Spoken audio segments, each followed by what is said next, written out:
Welcome to Beauty is Eternal, in-depth interviews that inspire. I'm Caitlin, your host for the show. Today's episode is called Future Mars Walker Alyssa Carson, ready for her space odyssey. As humans, we tend to think of Earth as the center of all life. But what if your actions could impact not just the course of events on Earth, but in the universe? Alyssa Carson is one of 7 ambassadors of the Mars One mission, which aims to colonize Mars in the 2030s. Not only would that make her a woman who changes the course of events on Earth, that would make her a woman who changes the solar system. Why does a young woman want to leave behind her home planet, as well as everyone she has ever loved and known, at risk of never seeing them again? What inspires her to push forward into the deep unknown of space? Why does she call Mars home? We are talking to Alyssa today to find out these answers and much more. Alyssa was born in Louisiana. At only 19 years old, she has an incredible amount of qualifications.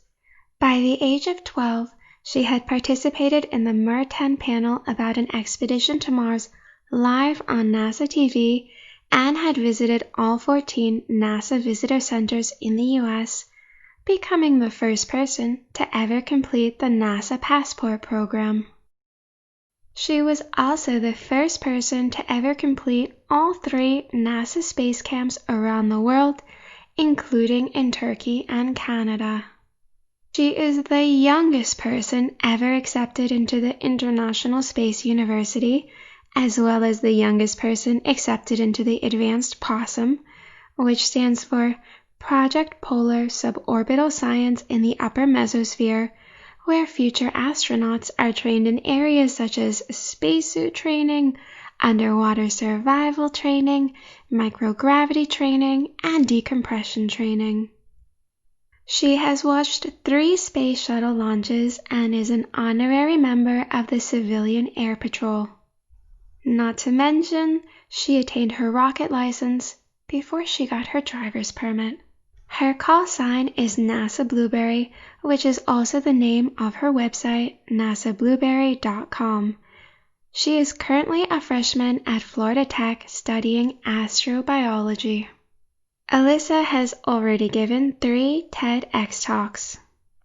In her spare time, she founded the Blueberry Foundation to help children have the opportunity to make their dreams come true. She is making one of my dreams come true by doing this interview, so let's get started.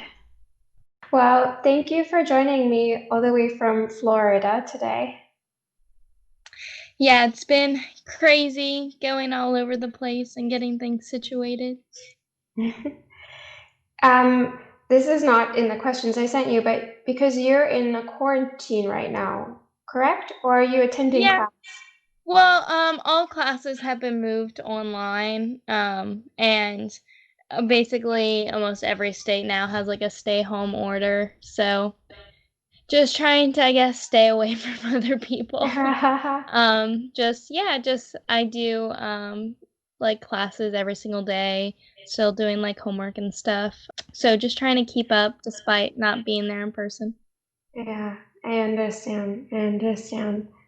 Yeah.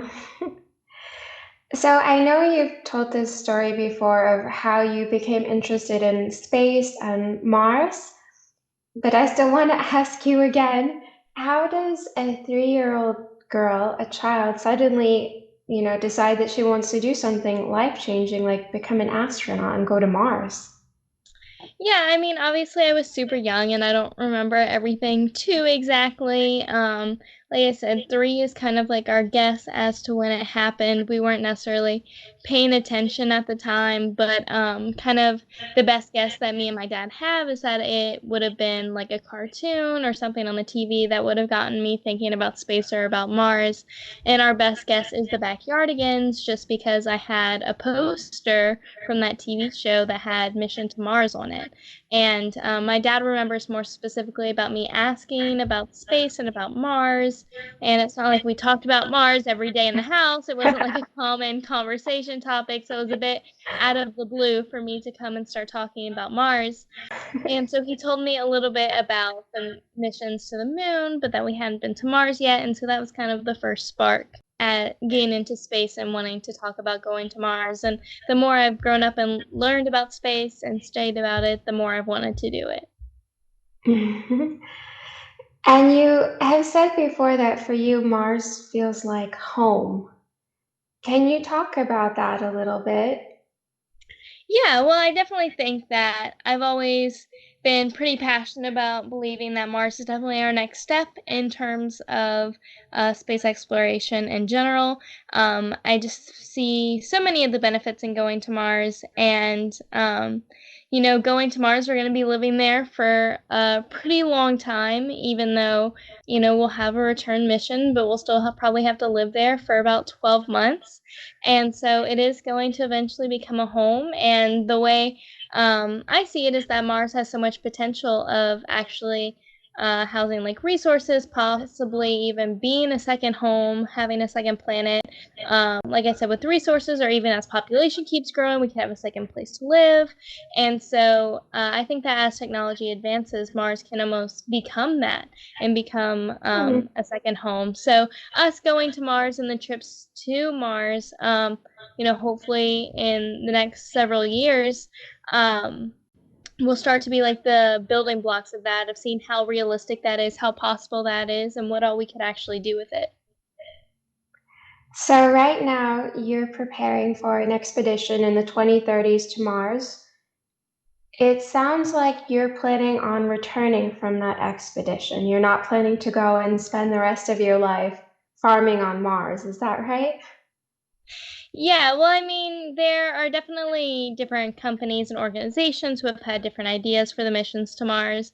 Some have wanted a one-way ticket. Kind of the main companies who have started with that aren't necessarily continuing to pursue that. Um, Government organizations like NASA do not necessarily do one-way trips, so they definitely have a return planned for like them personally. So it's really just going to be kind of up to whatever the goals of the company that ends up going to Mars first.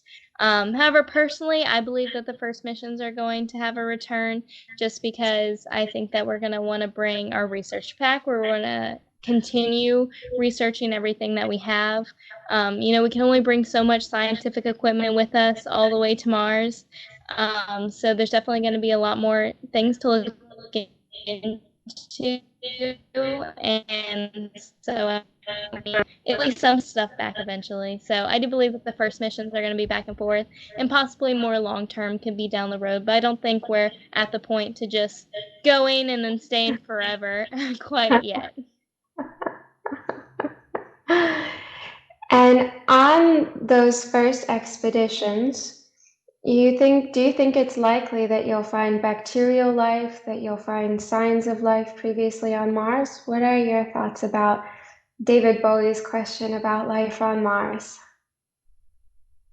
Yeah, I mean, definitely that would be one of the main reasons I would be going. I mean, currently in college, I'm studying astrobiology, which is basically life in space of any form, whether that's bacteria, whether that's on a whole planet, whether that's some kind of plant. And so, kind of the highest possibility on Mars is for bacteria to be in some of the water that's there. So on Mars, we found liquid water, we found ice, we've even found steam at the equator. So there's a lot of potential on the planet for bacteria to live in. And so I think that that's going to be one of our main goals. And I don't see it being that crazy for there to be bacteria there. I think that if we found steam, that's a pretty livable environment for many bacterias. So it's going to be really cool to see if there's actually something there, what it might be. But there's definitely nothing I would think that's more advanced than a simple bacteria. And what kind of role would you like to take in the group on this expedition? Yeah, I definitely want to be more of like a mission specialist, research scientist. A big part of like growing up was me just figuring out what route I wanted to take in terms of becoming an astronaut because there's no one way to do it. There's no one career path. There's, really no way to just say this is the step-by-step plan to become an astronaut. So with everything that I did, I was a lot more interested in like the science side and the actual research side. So that would kind of be my goal to kind of just sit in the back for the ride there. And then once we get there, start getting into all the science and discoveries. So you're really a researcher. Oh, at the end of the day, yes, it's just going to be research and experiments. Is there anything that is really scary for you or that really you see as very challenging on this expedition? I mean, definitely this mission to Mars is going to be one of the, or if not the riskiest mission we've had so far in the space program, just because of how far we're going, how long we're going for. And there's tons of risk in space, radiation, space debris, just the effects to your body. And so there's a lot going on in terms of the mission. I do think that growing up and learning so much about space and being so absorbed in everything, it's just kind of become normal, I guess. So it doesn't necessarily scare me. Um, so, I mean, things like radiation, it's just like, oh yeah, there's radiation in space. It's just kind of like known. But I think another thing is going to the different space centers or just meeting people who work in the space industry. You just see how passionate they are about it and really how much time they put into putting together every single piece to make sure that the astronauts are safe and that we're putting our best technology and our best abilities forward. So with that, I feel in pretty good hands in terms of going to space. Well, it's not like it's, the first expedition, it's just the furthest expedition. So you'll have that as a backbone. Yeah, it's definitely there's a lot of stuff that we're doing for the mission to Mars that we've already done before. I mean, one main thing is we're reusing engines from the shuttle era, and we are going back to like the same concepts that we used in the Apollo era, and we're using old habits that worked very well, and we're adapting them, and we're making them even better than they were before to hopefully have some successful missions to Mars. Well, in your current life right now, as you said, you're studying astrobiology, and you've completed your pilot's license, your diving license, you have all kinds of qualifications. What's your current day-to-day life like? Because the expeditions you'll take part in, they'll be a decade from now, so you have a lot of time to continue preparing. So what are you doing every day at the moment? Yeah, I mean, right now, kind of, since it is like my first year of college, I've been kind of trying to, I guess, stay in one place a little bit more, just trying to get used to kind of the change of like moving states, changing schools, getting used to college life in general. And so I kind of took the first semester to kind of adjust a little bit. And then, so I try to stay in school as much as possible. So most day to day is just homework like a normal student. If I ever do some sort of like research campaign or some kind of training with Project Possum, then I'll usually go to wherever that is. I mean, we do stuff in Connecticut, Canada, kind of all over the place, but I'll usually go to wherever that is for usually about a week, sometimes two, but it's usually one. So, for example, like during my first semester in October, I went up to Canada and worked at the Canadian Space Agency, and we were testing out a new spacesuit in different gravity environments. And so that was like a full week of doing that and only missed a couple of days of school. But it's a lot of balance, managing everything. But for the most part, it's just kind of the life of a normal college student. Well, with that kind of schedule, I don't think you're going to parties every night. I think you're probably staying pretty focused. Yeah, there's not too much spare time.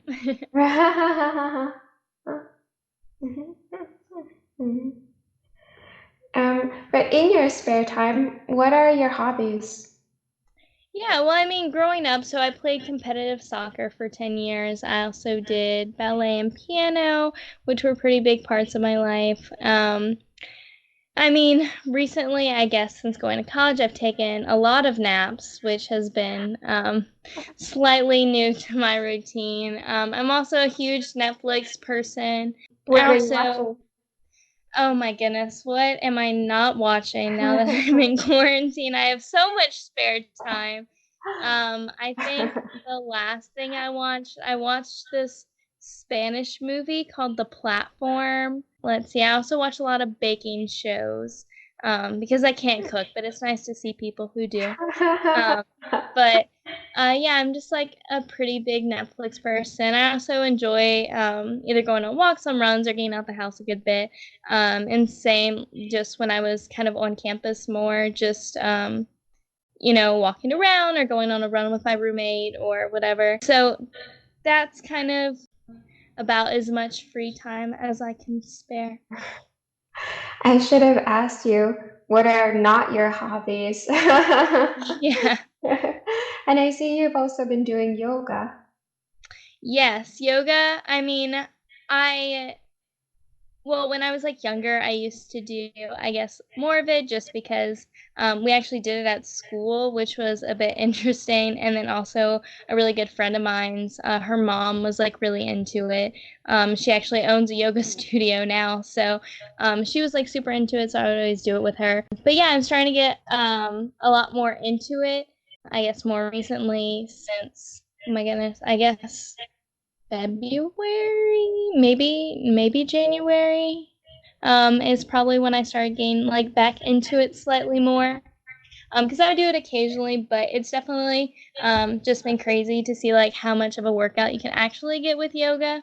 And I've definitely had a pretty good time actually doing workouts, especially I mean being home, just because you can work out and do things like yoga or either going on a walk or even you can watch Netflix while being on the treadmill. There's just so much like multitasking that you can do while working out. So it's been really awesome to kind of get involved in all that.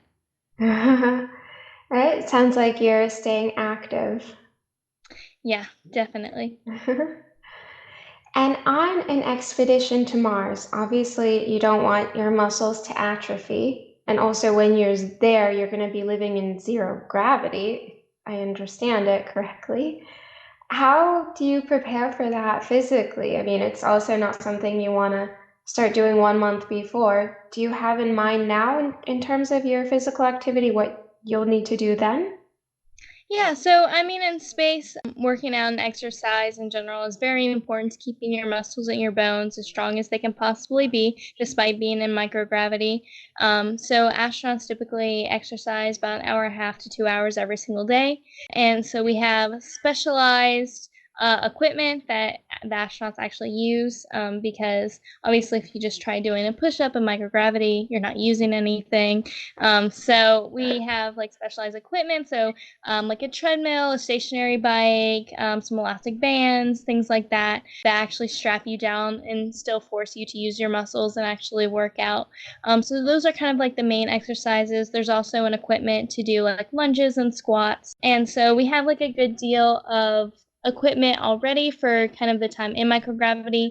Once we get to Mars, there will be, I mean, slightly more gravity on Mars.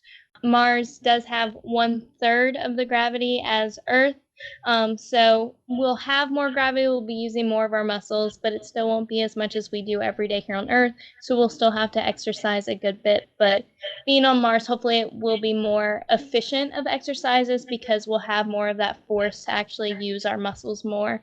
But in terms of preparation before that, I mean, just being in general, overall, like physically fit is kind of the biggest thing that you can just work towards when looking to go into being an astronaut. It sounds like you're ready to go tomorrow. And in terms of diet that you'll have on the expedition and on Mars, what is that going to look like? Yeah, I mean, right now in terms of like food and space, the food really is pretty well at the moment. We have all kinds of different foods that the astronauts eat, whether that is mac and cheese to peanut butter and jelly tortillas, and there's just all kinds of things. Typically, before you go, they'll ask you like your favorite food, your least favorite food. They'll kind of send a good variety of stuff. Your taste buds do change a little bit when you're in space because you have no sense of smell, and smell is such a big part of eating. And so some things that you may originally like, you may not like them in space. So that's why they send a pretty large variety of stuff. When we get to going to something a bit more long term, like the mission to Mars, it's a lot harder to pack 2 years worth of food for 4, 5, 6 people, just because of all the weight and storage that will take. So we're definitely going to have to adapt a bit more of just like growing stuff, growing some kind of vegetation, growing food instead of just bringing food. And then once we're on Mars, we'll definitely have to grow food as well, to sustain us while we're there. So we'll have food, of course, in case stuff goes wrong. But a lot of our diet is going to be trying to grow as much as possible. And what kind of things are you going to be primarily focused on growing? Yeah, so right now they're still working on looking at the different things that grow the best in microgravity. There's so many experiments right now. I know, for example, like at my college, they're working on imitating Martian soil and trying to grow plants on it. Another big thing is just figuring out growing plants in microgravity, because, how do you water the plants if the water is just floating, or Yeah. how do you make it to where the plants can always get sunlight? And so there's still several things that they're working on. I'm pretty sure lettuce has been fairly successful so far.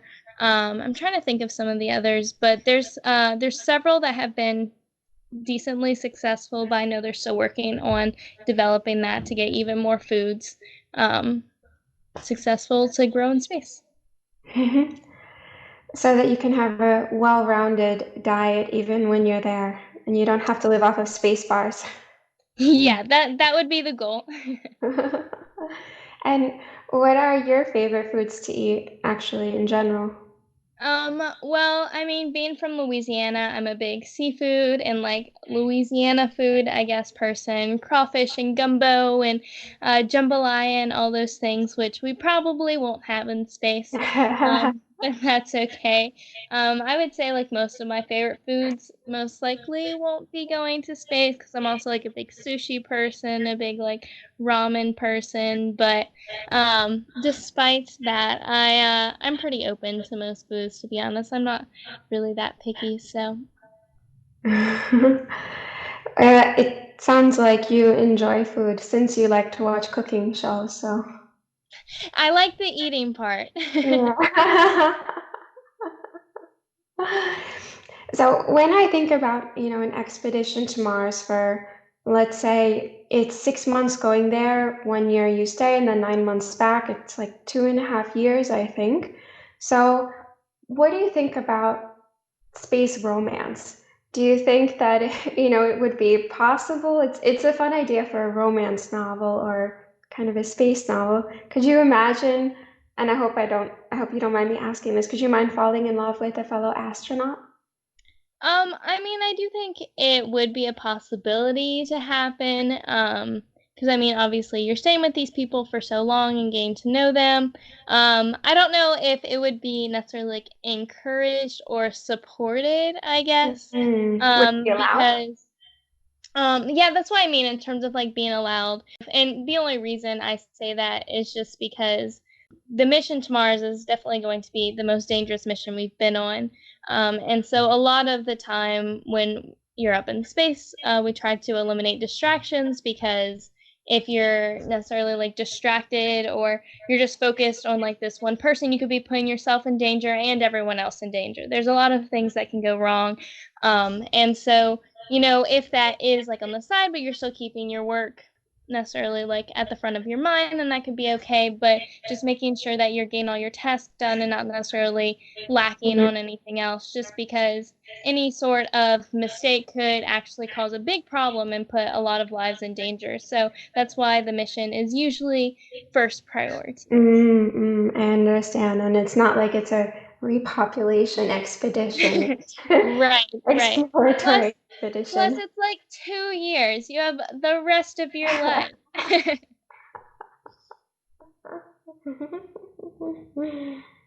Mm. Mm. So, in addition to planning to go to space, you've also been designing luggage for space. Are you going to take your own design luggage with you on the expedition? Yeah, so that project that I did in terms of designing space luggage was more geared towards the space tourism industry. So the luggage company that I partnered with, which was Horizon Studios, was looking at how space tourism is becoming more and more of a possibility, and it's really going to become a reality a lot sooner than I feel like most people think. And so, with them knowing luggage and me kind of giving a bit of space knowledge and like what would be important, what works in space, what doesn't, we kind of partner together to see, what kind of luggage we'd want to bring because, tourists going to space, they can't bring everything they want. There's definitely limits because rockets can only hold so much weight and all of that. But it was just kind of seeing, how we can have it compact, how we can allow people to bring, the things that they'd want to bring, but also being able to have it to where it would be out of the way, it wouldn't cause, any trouble. It would be lightweight. The actual luggage itself wouldn't add to the weight. And so, just thinking through these problems. So, for an actual like mission to space, we wouldn't necessarily be like packing our own luggage bags, but Mm. thinking more towards like the tourism side, because when we actually go to space, we usually have people like packing all the stuff we need for us, and they kind of prepare everything. But when you talk about tourists, they have a little bit more flexibility of trying to like bring that they want. It's like if you want to bring like a book that you want to give to like your kid that's been to space or whatever. And so we kind of work through those ideas of trying to create this futuristic luggage that could one day be a possibility. I see. So it's interesting you mentioned on your expedition to Mars, you won't be packing your own stuff for the most part. Will you be allowed to bring personal items? And if yes, what personal items will you bring with you? Yeah, so astronauts do get to bring some personal items with them. Usually it is like a small pouch that you can fill. So they'll give you like a small bag and say, whatever little small things you want to bring, you can. Probably for me, I would bring, I mean, of course, like pictures of friends and family. I would probably also bring my Right Stuff Award, which was the first award I got the first time I went to space camp when I was like 7. So that was like the start of it all. So it would be nice to like leave that on Mars or something like Ah, something cliche or whatever like that. And then so those would probably be the top two things that I would bring. I've also thought about like deflating a soccer ball and bringing it and then pumping it up while we're on Mars to like kick ah. it. So I thought that might be an idea of something cool to bring because they brought like golf balls and stuff to the moon and fun things like that. So we'll see, but those are probably like the top three at the moment. I like how you call it a cliche to bring your award and leave it on Mars.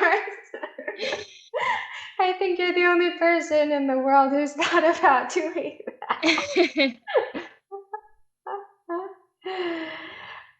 Well, you have a very close bond to your father, it seems. He's been a big supporter of you.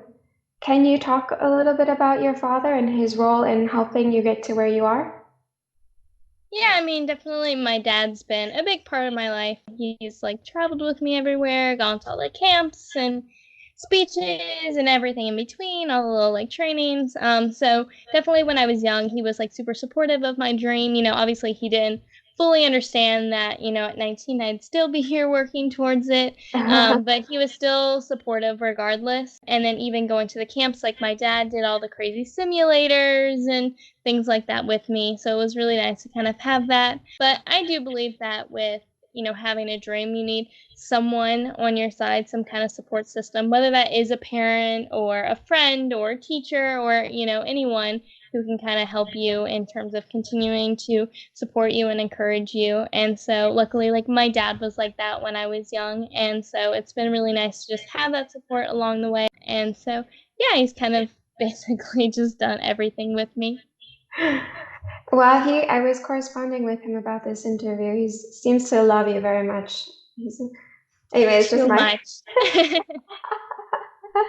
What kind of sacrifices has your father had to make, and have you had to make to have a career as an astronaut at, 19 now, but since you were like 5?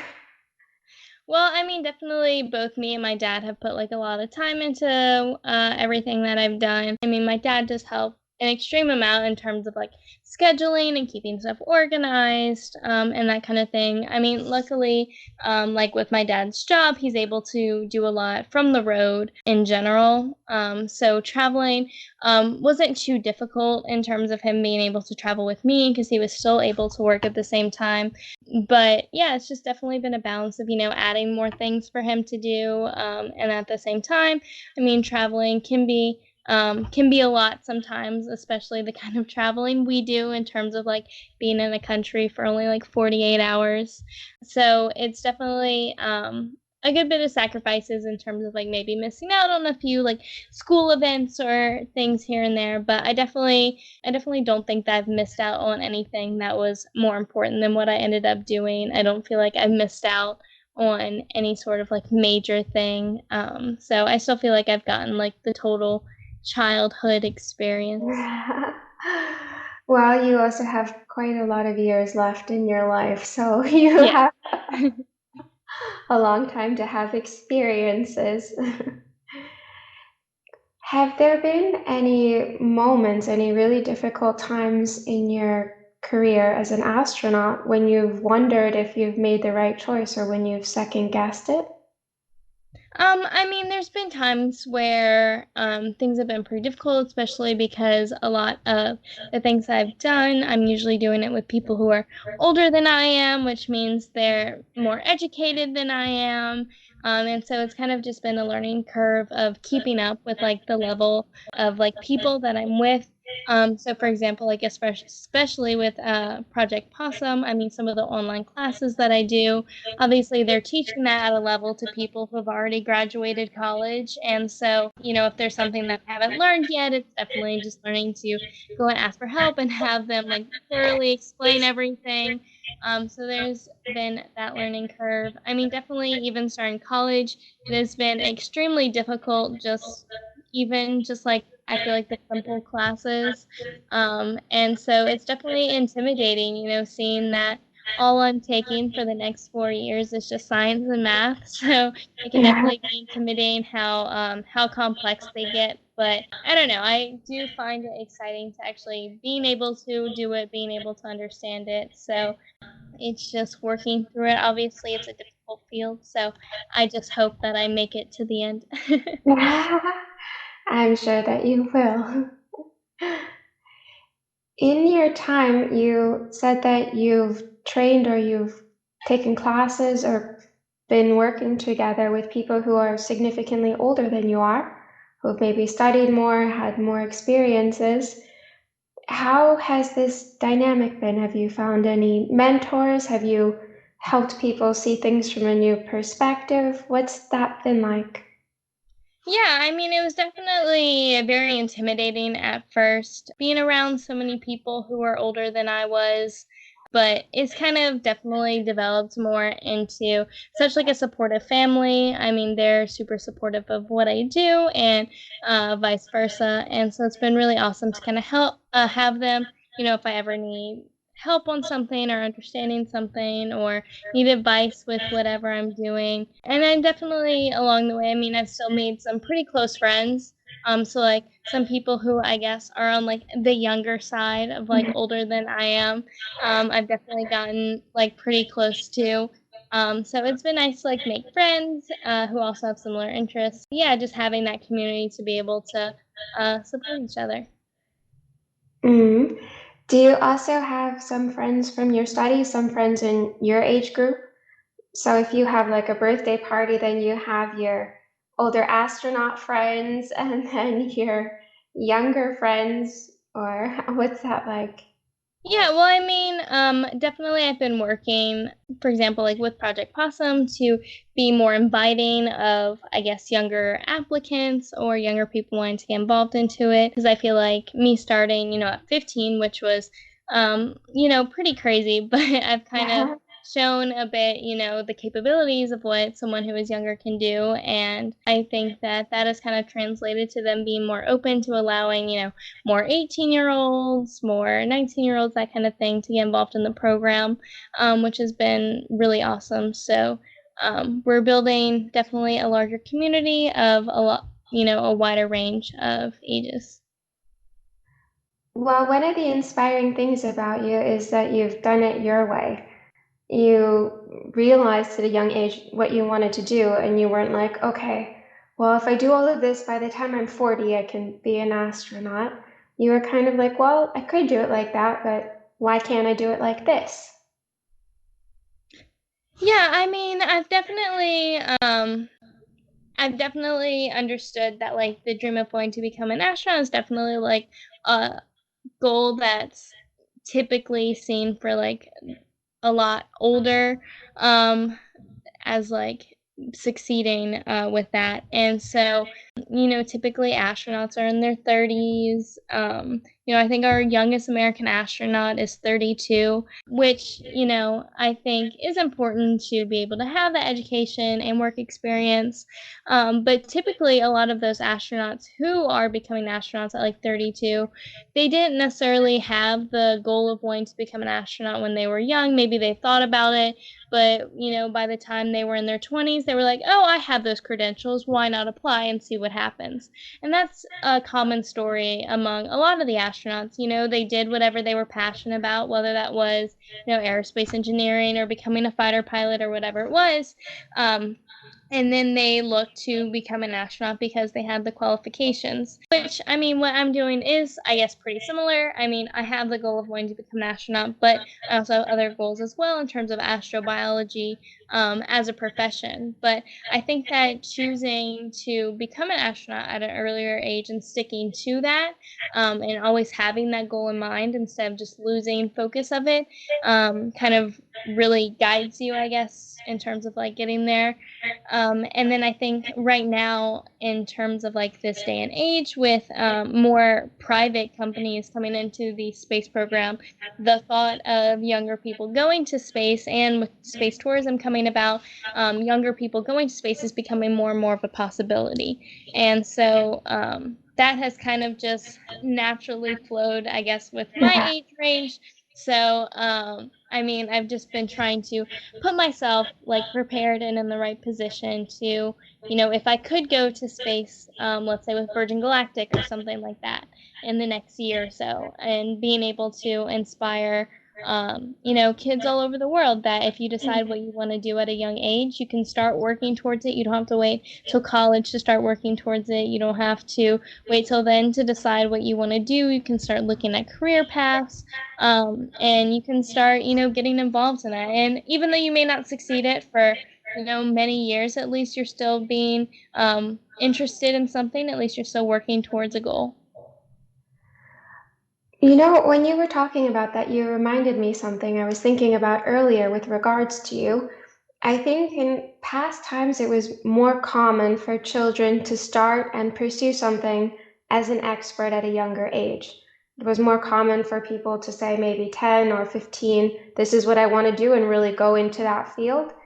I think nowadays it's become where you give everybody general education and then you expect people to branch off. But so you're sort of you're a trailblazer in the sense that you're kind of, going on a more direct path because you know what you want. But on the other hand, that's also something people used to do 200 or 300 years ago. They wanted to be a painter. They became an apprentice and they didn't have all of those steps that they had in the way where they had to get a general education and do the same thing everyone else was doing because they knew. Right, and I mean, definitely, even in high school and things like that, I, took classes that I know I would never use in my career. But at the same time, that is like where education is right now, but at the same time, I didn't necessarily let that stop me from taking like some sort of space class on the side. To actually learn stuff about what I was actually interested in. So I think it's important to have somewhat of a mix of, taking what you're supposed to take, but also involving some sort of curricular of what you're passionate about or an interest of yours. That's a very balanced outlook. Is that part of why you founded the Blueberry Foundation?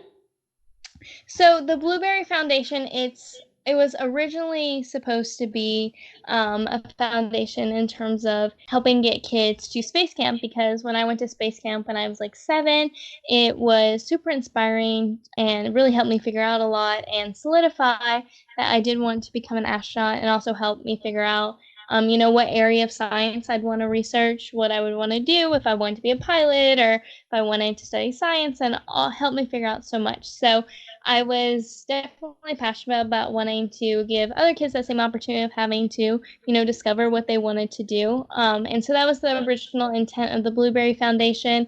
It shifted slightly, but still kind of remains that same idea. The foundation is currently working a little bit more towards helping like groups, especially in other countries. So recently we helped a group of 50 people or 50 kids from Argentina go to space camp for the first time. We also worked with a group out of Mexico. I think they had 2 groups of, I'm trying to think, probably like 20 students go to space camp. So just being able to give more kids the opportunity to learn about space and see the different career opportunities.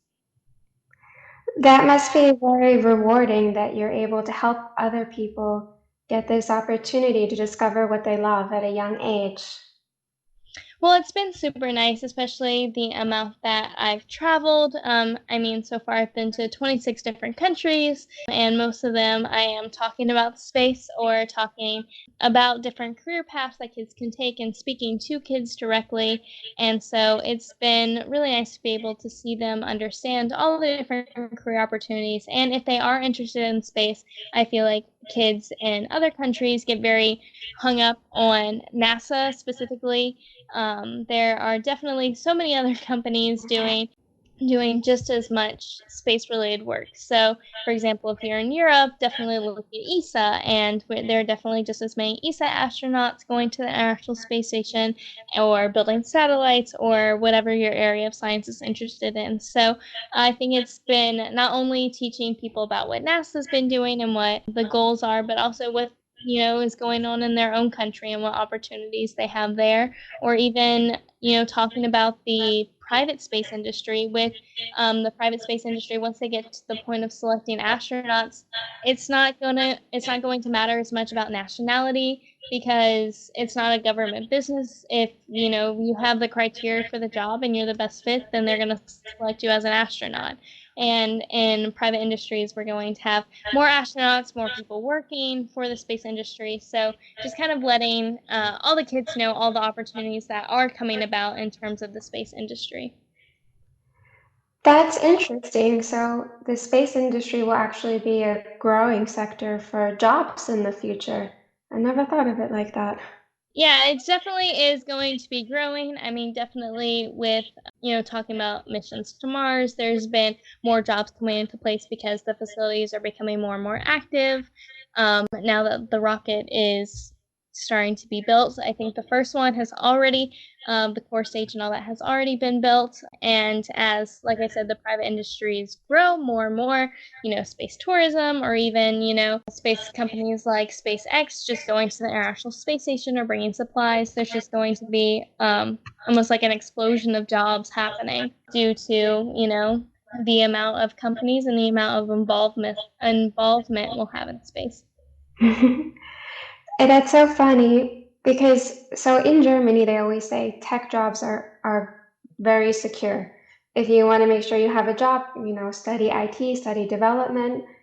But it's funny when you say that, I'm like, oh, you should study space IT or space tech. That's a a growing field.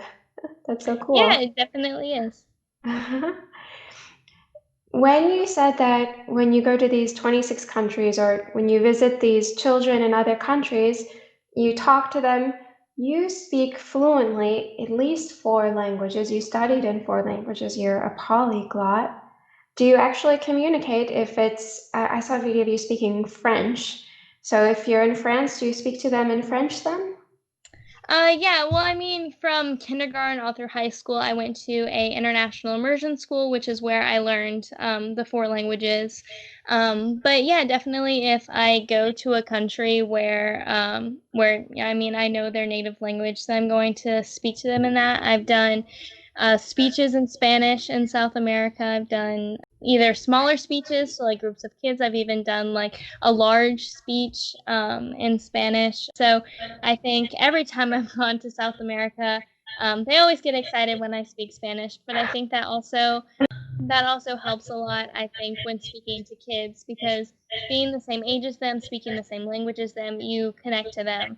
And I think that's super important. And I guess growing up in the international school, I've definitely been exposed to so many cultures just at school because my teachers are native to a country that the language that they're teaching.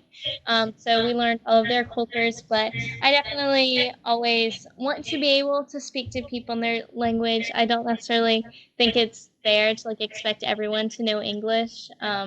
And so being able to have that language knowledge behind me has been really amazing to have, especially with traveling. But yeah, I definitely love it. Was it part of your astronaut training to learn the different languages, or was that more your school or more your personal wish? Well, I didn't necessarily start doing it to relate to space in any way. So my dad had just found the school in our area that they were teaching multiple languages. He had a friend who sent her kids there, and my dad did a lot of traveling when he was younger because he was a freelance videographer. So he traveled to a good bit of countries. So he kind of felt that language barrier and that language gap. And so in general, he just thought it would be nice if I was able to at least speak one other language or possibly make it easier to learn languages in the future, just because he saw the lack that he had when he was traveling. So he just thought it would be neat. And so I started the school in kindergarten, and then it was crazy how immersed you get and how the school worked and all. But yeah, it was really nice to be able to go through that and learn languages. And I've been trying to keep it up because obviously since leaving high school and going to college, I'm not necessarily taking like language classes anymore or practicing it as much as I normally would. So yeah, just trying to keep it up and keep it all up here to be able to use it. Well, speaking different languages, as you mentioned, astronauts are international. You're not gonna work with a company just because you're American and they're American. You could work with a company, they're Spanish or they're French, it doesn't really matter. So it kind of fits in with that universal role. Yeah, definitely. And I think that in terms of the mission to Mars, something that's been talked about pretty frequently is, on the mission to Mars, if we had an ESA astronaut, a NASA astronaut, an astronaut from the Chinese Space Agency or whatever we want to do, to where it's as if the world's going to Mars. It's not one country, it's not one organization, one government program, one company. It's just us actually succeeding something together and, accomplishing something as big as going to another planet. And so with that idea in mind, if we do end up having some of an international crew, I mean, it would be so much fun to like learn each other's languages and just like, get to know each other culturally. Well, that's an interesting point. It will be, you don't know the nationality of the group that you'll be going with. So it could be people from all over the world. So then being able to communicate with people in their native language would be a huge advantage. Right. hmm I want to ask you a question. It might be a stupid question, but I still want to ask you in terms of life on other planets or in the galaxy, in the solar system, in the universe, do you think that there is life and beyond just bacterial life? And do you think that in our lifetimes we'll encounter, sort of aliens? I mean, I definitely do believe that the universe is too big for there not to be some sort of other life. We have just explored basically nothing of space so far. And so I just think that with the amount of possibilities, it's almost impossible for there not to be, some sort of other intelligent life out there. I don't necessarily know if they're close to us or far away. I don't necessarily know, if they visited us and like all those sort of ideas. I definitely do think that there's stuff out there. I just don't know how close we are to them or how close we are to actually encountering something.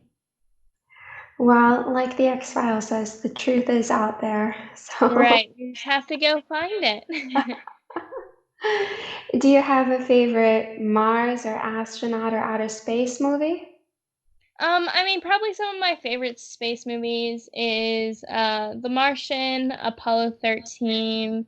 There's also a pretty good Hubble documentary, which is pretty cool, mainly just because you get to see like pretty galaxies and like that's just nice to watch. But those are probably my favorites. Mhm. When you go on this expedition, do you think you'll be filming it? I'm not well. I'm not sure. I mean, definitely, we're going to have a good bit of cameras. I mean, a lot of astronauts pick up photography just in general while they're in space, even if it wasn't an interest of theirs on Earth. But once getting to space and being able to like see the Earth as a whole and being able to see these beautiful things, you kind of pick up on photography pretty fast just because you're wanting to capture it all. So I'm pretty sure that photography is going to be a big part of what we're doing, especially when going to Mars, wanting to take pictures of everything and getting all of that documented. Film might be a possibility as well, recording some of it, but I think photography might be like a bit larger, but there might be some film as well. Well, that's such a cool opportunity to see not just so much of space, but also to see from the perspective of people in a spaceship what they're experiencing. Wow. Right, yeah. I mean, it's definitely a different perspective. A lot of astronauts come back, feeling very different about Earth in general and, the way we currently function. Just because from space, I mean, there's no country borders, there's no lines, there's nothing like dividing anything. It's just a bunch of continents, on the planet. And so, it's definitely a very unique experience to be able to see that. I can only imagine. Do you have any, what's your favorite book? What's one book that you'd recommend everyone read? Well, I know one book that is pretty helpful. It's for if you're interested in space. It's called like the Astronaut Manual for Aspiring Teens, something like that. I also wrote somewhat of a similar book called So You Want to Be an Astronaut to kind of help people, I guess, guiding them with wanting to become an astronaut because like I've said, since there's no way to do it, I definitely think it's a lot more of a personal journey that you have to figure out. And so being able to do that, but it's definitely not only about wanting to become an astronaut. It can definitely apply to any dream you have because it's kind of just basic steps that you can take to get to where you are, because I definitely believe that everything that I've done is totally possible for anyone to have done the same. Well, like you've said before, if you work hard and you're focused and you have somebody to support you, you can achieve pretty much anything. Right, yeah. I definitely think the biggest things are just like having somewhat of a support system. Also, speaking about your dreams is super important. Being able to tell people what you're interested in. You never really know where opportunities are going to come from. So, if you're interested in being an astronaut and you tell someone that, and maybe they know someone who knows someone who works for NASA, you never know where the opportunities could come from. So you can actually gain a lot just from speaking about your goals, and so it can actually get you a lot further than you might think. So just being able to have that support, plus any sort of opportunities that you get along the way from speaking about your dreams, yeah, and then just continuing to work towards it. That's such good advice because if you don't tell people, if you don't communicate your dreams, then nobody can help you. But Right. if you share that, then it opens up possibilities for you.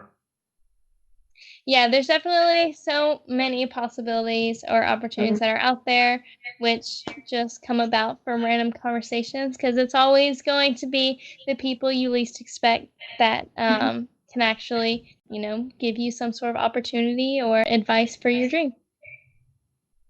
That's very true. What is the meaning of life for you, Alyssa? Well, I mean, a big part of my life has become it's just become like being able to inspire people. I think that that's become super big, and I've absolutely loved getting more and more involved in speaking. It's just been so rewarding to be able to, teach kids about the different job opportunities they can have, or even just the amount of non traditional jobs out there besides like the basic like lawyer, doctor, whatever, the basic ones that are always thrown at you. I mean, like if you're interested in food and you're interested in space, there's people who have to cook the food and prepare the food that goes to the International Space Station. But that's not a job you would think of when you think about working in the space industry. And so being able to inspire these people to find these jobs that they're truly interested in. And a big thing has been also just teaching about the space program in general, which is kind of how I got into speaking, just because in 2011 when the space shuttle program ended, a lot of people thought NASA was closed, space was closed, there weren't astronauts anymore. I mean, I even had family members asking like, what was Alyssa gonna do now that there aren't astronauts anymore? And so I think that there was a big gap in terms of like the public actually understanding what was going on in the space industry. And I think kind of all the time there's a pretty big gap in terms of people understanding what's actually going on in the space industry. I mean, it's not necessarily something that's as open to the public as I feel like it should be. So it's been super amazing to be able to share all of that knowledge and teach people about space and everything going on, and hopefully get them just as excited about missions to Mars as I am. Well, that's amazing because a lot of people, I think, get sort of intimidated by the idea of astronauts in space and they think, oh, I'm not smart enough for that or I don't know anything about that. But you're helping make it accessible for a lot of people so that they can realize, oh, hey, maybe I could do that or maybe that's something for me. You're opening up new possibilities for people by showing them that all the doors and all the borders that they think are there maybe aren't there. Right, and it takes tens of thousands of people to send one astronaut to space. Space is definitely, I mean, a challenging thing to accomplish, but it takes so many people, and each one of them plays such an important role. So it's definitely inspiring the next generation of people to fill those tens of thousands of Mhm. jobs to be able to continue pushing human space exploration. Mhm. Well, that's a beautiful thing. What is coming up for you, Alyssa? What is next for you on your agenda? Yeah, well, I mean, I guess next would just be continuing through school. The next thing or another thing that I want to get done, maybe over the summer, I'm not too sure yet, but I do want to continue flying a bit more. So I got my private pilot's license, which is like the first tier. So I do want to continue to like the second rating, which is an instrument rating. And so I'm not sure if I want to go further than that, but we shall see after that happens. But I do definitely want to get my instrument rating. And so I might do that through my school. And then I also do want to get more involved in some kind of project. So whether that is talking about plants being grown in microgravity or some sort of astrobiology specific either internship or project going on. So again, either over the summer or possibly during the school year. And then I'm, of course, continuing to work with Project Possum and any sort of research campaigns or anything like that going on. So I guess those are like the main goals for, I guess, the rest of this year. And so just being able to dive more into my major and then continuing to keep up flying. I think you're doing more this year than I've done in my whole life. That's great. Well, I think you probably have to go now. I'll ask you one more question and then I'm gonna let you go. Okay. What do you do to handle stress? Do you have a way if you're just feeling stressed out about things, what do you use to handle that? Yeah, I mean, definitely stress and kind of along with that, fear as well can be. I mean, two big things are incredibly challenging, especially the career path that I've chosen. But I mean, definitely with school, I think that everyone has some level of stress. I'm definitely relieved from stress a lot of just like being around, people and just kind of having that to just calm me down a little bit. And that has been a big thing. Also, just like taking time away from like whatever it is. I know that a lot of times, especially with like the things I'm studying, like calculus problems or whatever, it's always good to like take a moment to like step away and kind of relax for a moment. And then looking at stuff with fresh eyes. Also, any sort of things that may be more relieving. So for example, like recently, like yoga has been, doing maybe a couple poses just to like relieve and kind of just like forget about everything has been super important. And I know definitely for me, like in terms of like fear and stuff, I've always been one, once I do it one time, then I'm ready to do it over and over again. So mainly it's just getting out of your head. That's very good advice. Taking a step back from the situation and getting some space so you feel less tension and you can see more clearly. Right. Well, that's my final question for you today, Alyssa. I'm so happy that you made time for me. I have been talking about this interview for a while and very nervous about it and really excited about it. So I'm so happy I had the chance to meet you. And if anybody wants to get in touch with you, the best way is through your website, nasablueberry.com. And NASA. Yep. So everything is kind of connected to nasablueberry.com.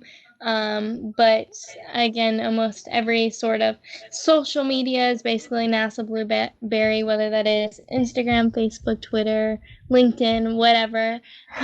Everything's kind of connected through that. Okay, that's great. Well, thank you for your time today. I'm going to let you get back to your school, your quarantine, your activities, whatever else you have to do. Thank you so much. Okay, bye, Alyssa. I'll talk to you soon. Okay, bye. You can learn more about Alyssa and follow her latest activities directly on her website, nasablueberry.com, spelled out NASABLUEBERRY.com. I will link to her website as well as the Blueberry Foundation and her Instagram and Facebook and LinkedIn profiles directly on the show notes at beautyiseternal.com.